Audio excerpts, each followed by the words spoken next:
Hello everybody, it's Artifact Talk here, talking 6 Samurai today. And I'm talking about why this card in front of me right now so needs to go back to 3 already, in order for this deck to even be able to do anything in Link format. I mean anything in Link format, period. This card's gotta go back to 3.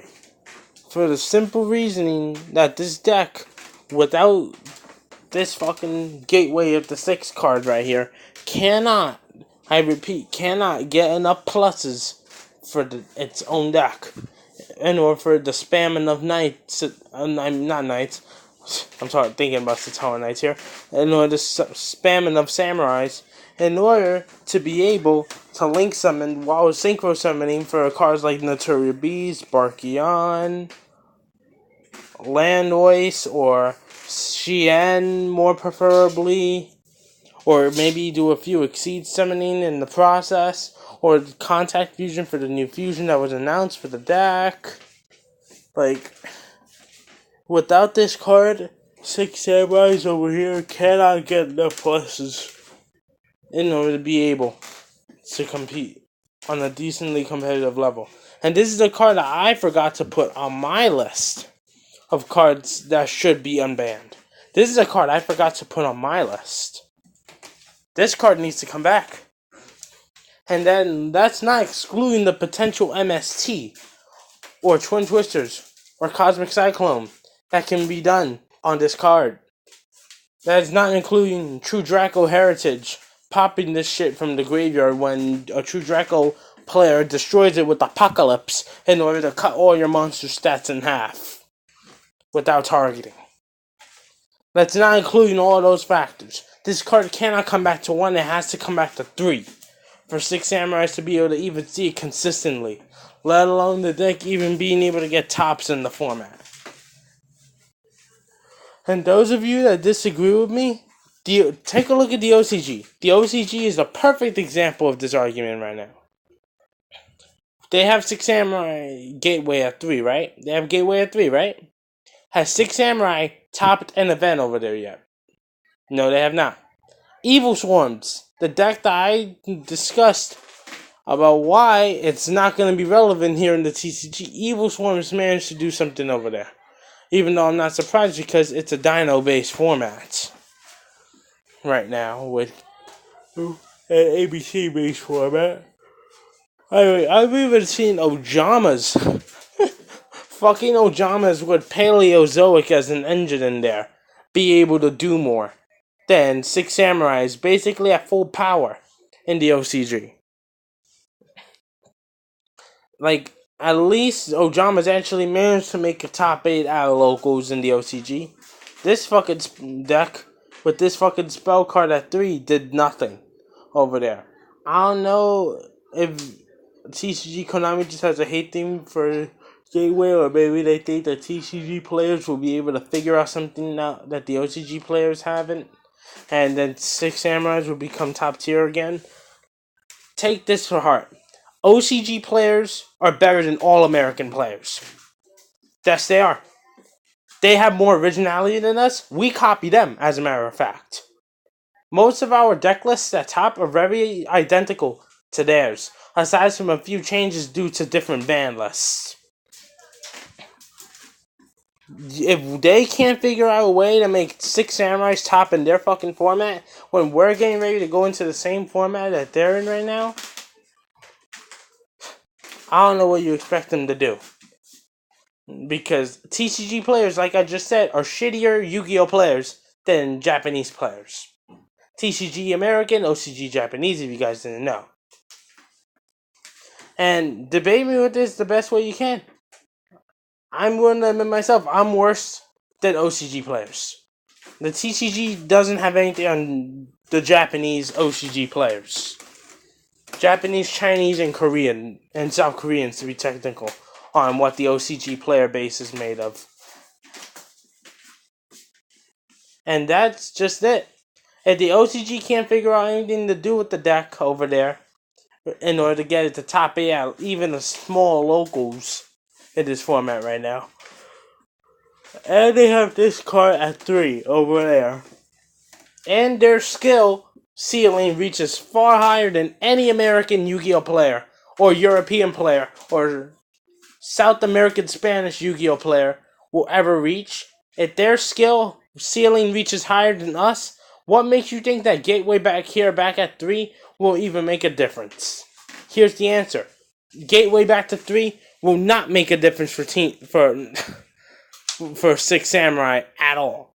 Six Samurai will not be able to do anything over here, even with that card back at 3. And that's a sad shame, because Six Samurai was always a cool deck over a period of time. I mean, your best bet is like, if you want to play Six Samurai right now, get your play tickets and fly over to Japan right now, because that's your best bet at playing this deck.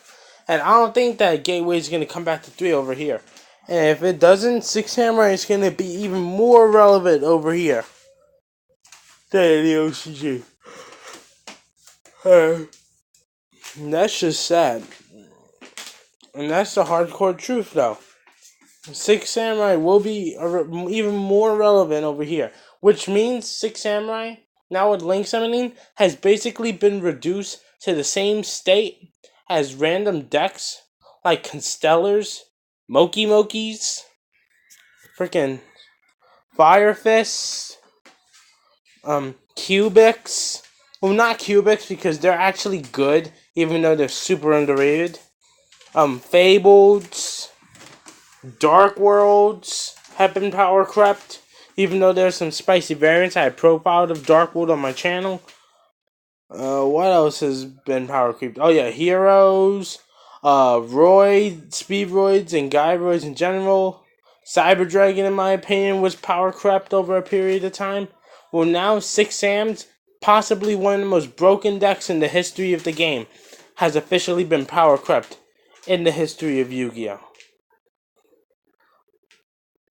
And that's just it. Every deck at some point is going to get power crept, as long as this tyrannic system that Konami currently has remains in power. Because Konami is the one that keeps power creeping decks, when we should be able to play something that we enjoyed from an older time period, in a newer fashion perhaps, but we should still be able to run the same deck that we enjoy. And this is why you see a lot of YugiTubers dropping like flies. I know that this is outside of the Gate of the Six discussion, but it's in point with it, because power creeping. The reason that a lot of YugiTubers are starting to quit in real life is because their decks are getting power crept. So expect over a period of time to see more YugiTubers over a period of time drop like flies.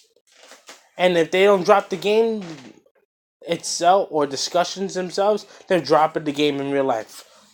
Let me give a shout out to Kisame Unlimited, aka X Underground Members X. At least that's what his channel used to be known until Spidey left, and then he changed the name to Kisame Unlimited. I'm not sure if Spidey even plays Yu-Gi-Oh anymore, but yeah, Kisame a year ago already said in one of his Constellar video discussion deck profile videos about Constellars that the only two decks he had in real life at this point were Constellar, the main deck that he focused on for an eternity because it's his favorite deck, and freaking full power 2013-ish spellbook deck. That's all he had in real life, and the spellbook shit probably disappeared along the way. The only thing he really even cares about in this game anymore, in real life, really, is Constellars. He may play Dynamis, Cosmo, Cardians online, but in reality, the hardcore truth is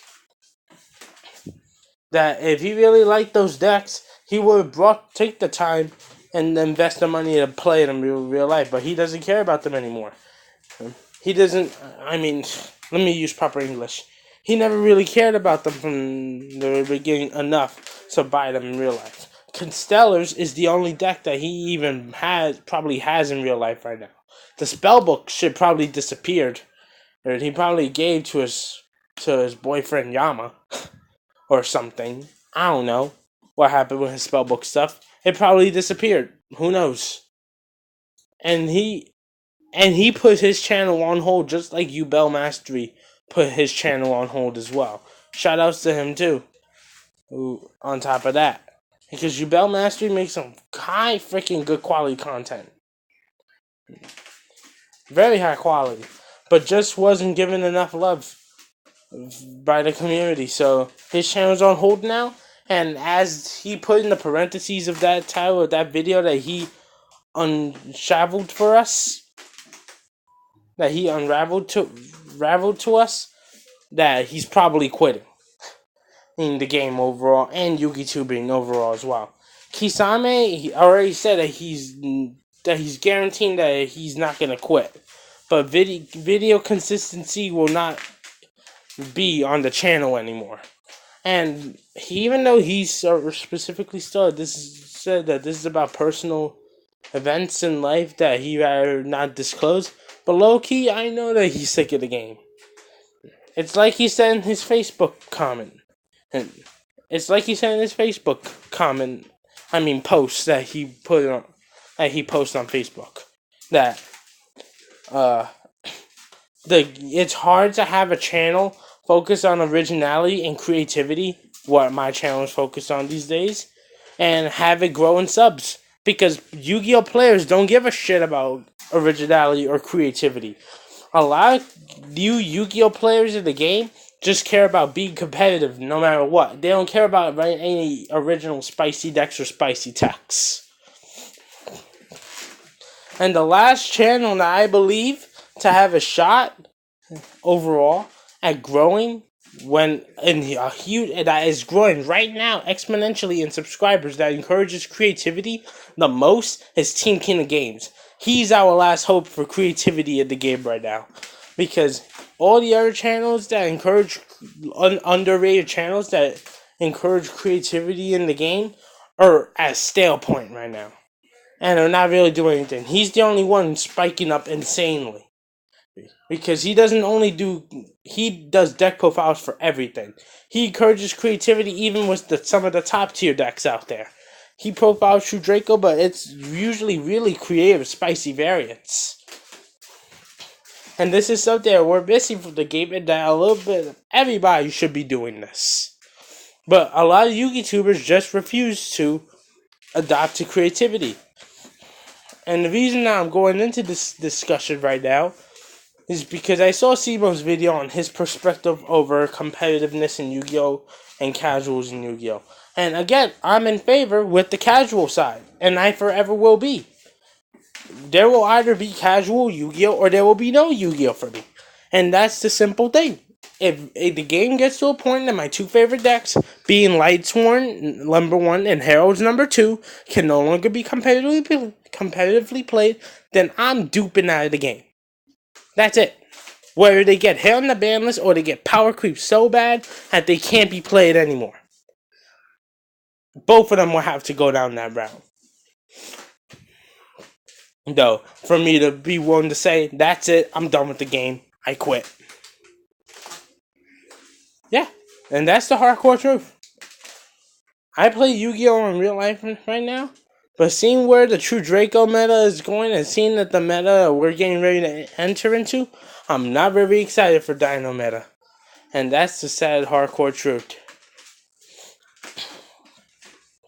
And again, and there are lots of YugiTubers out there that have the chance to heavily encourage creativity, considering how many subscribers they have. But a lot of YugiTubers just don't give a shit. And I'm not naming any names here. I'm not naming a lot of names here, but it's just a proven fact. They refuse to encourage creativity because they are lazy as content creators to come up with something interesting and spicy. And then Clickbait Master X1, I say about 80 to 85% of his subscribers are people that have been playing the game for a year or less, aka people who don't give a shit about creativity and net decking being the problem in the game, that they just care about competitiveness. And I understand they're new to the game, so their minds aren't programmed enough, or their minds haven't been mentally established to where they can say, where's the creativity with the competitiveness in this game? Creativity left, I say, after Synchro days. After Synchro days, there was no way, aside from a few random formats like Hat format and Dino Rabbit format, I say after those formats passed, creativity left the game for good. But aside from there being one custom deck that came out of the gutter and started winning and topping everything, and aside from that, overall creativity by a little bit of everybody in the game ceased to exist when the Plant Synchro era was over. And I'm speaking as a experienced Yu-Gi-Oh player who's been playing this shit since 2007. Since 2007, I've been in this shit. End of 2007, beginning of 2008, around that time period is when I got into this shit. And that's the truth. That's the bad time period again in the game, right? But anyways, yeah, that's when I got into the game. Around that time period. Keeping in mind the real estate crisis was around at that time, but yeah, that's when I got into the game. 2007, 2008-ish, around there. So I've been playing the game for a good 9 to 10 years. So I know what I'm talking about when it comes to creativity in the game. A lot of these newbies don't know shit about creativity because they're just getting into the game, or if they're old-timer players that have just been converted into this competitive mindset of just net decking everybody by going on Google and looking up first place deck lists that won fucking locals or regionals or whatever, and just cut and paste card for card, and going on eBay or TCG Player or fucking Amazon for all we know, and just buying the entire deck.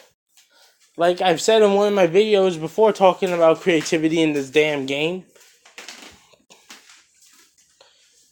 that a guy in my locals was able to learn Zoo overnight at a White Castle joint. For real. The guy actually managed to learn Zoo overnight. That's how skillful the deck really is. Take a deck like Kaiju, for example. Gauge X Scapegoat, another really good YUGITUBER, is still learning the deck to this day. Oh, and need I not remind you, that's another YugiTuber that hasn't posted in a while. Lots of the really good YugiTubers out there. There are a few left that are posting consistently. Rank 10 Yu-Gi-Oh! Stopped posting for a while. I understand that he's sick, but deep down inside, he knows that trains are not really much of anything anymore unless if you abuse Scapegoat and Mrs. Radiant and Deco Talker with the Blackwing Gofu in the deck. Unless you do these things, trains aren't much of shit anymore. He knows these things. I know deep down inside, he's not really heartfelt with the new ways of Yu-Gi-Oh! Gauge X Scapegoat hasn't posted in a while. Kisame Unlimited hasn't posted in a while. Yubel Mastery is probably quitting. Yugi Mation hasn't posted much in a while. So yeah, and Glasgow Yu-Gi-Oh! Has now changed his channel name to Farfa, and was about to quit YugiTubing, but until he decided last minute that he wanted to keep doing it just to keep communicating with us plebs. Lots of good names out there that they have really good content, even if it's a few years old, like 2-3 years old. It's still worth checking out to this day because you can learn something from their videos. In Yugi Mation's case, he's just made for comic relief in a sense. That's what his channel's about, poking fun at that ban list and all. But yeah, lots of good YugiTubers dropping like flies. Dropping like flies. Dry. Getting dry and stale here. And there are probably more good YugiTubers. Oh yeah, Common the Cat. That's another one that actually quit Yu-Gi-Oh! Altogether. He's still posting on his channel to this day, and it's not even that consistent anymore. He's still posted on his channel in a sense. He was in the 2017 YugiTuber Championships. Oh yeah, and there was Galactic God that also quit this year. Not lots of names that are dropping like flies. Hey man, Galactic God quit at a good time. His favorite deck, being Synchrons, in case you guys didn't know that, is basically destroyed with Link format. You can't really pilot the deck anymore until they take 2-3 years to give us some shitty Link monsters for the deck that won't do anything for it. Quasar Turbo is dead. I think his last couple of videos were basically about old school combos like the Primal Seed, Infinite Loop shit. Some of his last videos were about that. But yeah, it's funny how we can get into long 20-minute discussions on these things like this over a simple discussion over a gateway of the 6. And how it can build up super fast. And lots of really good names have either decided to stop posting for a little bit or drop the game entirely, or on the borderline of where they want to quit Yu-Gi-Oh altogether. In the case of Kisame and Yubel Mastery, both really good channels that are up in the air right now on what they're going to do with their work. There are still a couple of good channels left. I'm willing to give YouTube that. But the good ones are dropping like flies. And the cancerous ones are starting to take over. Being Clickbait Master X1. Being the main one that I dislike probably the most. But yeah, anyways, my rant's done. I'm done talking about this stupid card right here. Yeah, look at that gateway. Sexy. But anyway, guys, like the video if you think that this trash can should come back to 3, and agree with me that this card needs to come back to 3 for the deck to do anything. Team Wartalk signing out. Have a good night. Peace.